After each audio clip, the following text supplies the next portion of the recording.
નમસ્તે મિત્રો, હું બનાસકાંઠાથી યુએસએમ જગદીશ. અત્યારે ઓપેક નવું મોડેલ લોન્ચ કર્યું છે રેનો 13 સિરીઝ કે જેના અંદર 4 વેરિયન્ટ છે અને એના અંદર બી આજે એક એડિશનલ કંપનીએ ફીચર એડ કર્યું છે કે અંડર વોટર ફોટોગ્રાફી કે જેનો આપણે અત્યારે જે લાઈવ ટેસ્ટ કરી છે.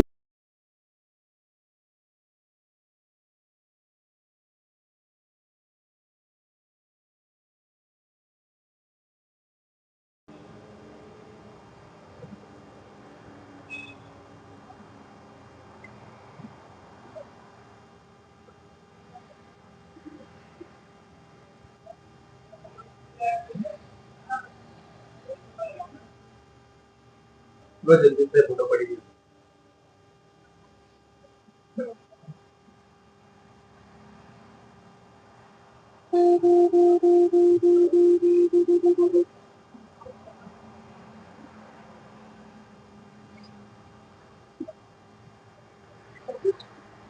જો મિત્રો તમે જે રાગોની જોયા છે તો આજે જ મુલાકાત લો જાસી મોબાઈલ કાઉન્ટર અને લાઈવ ડેમોનો નિહાળો.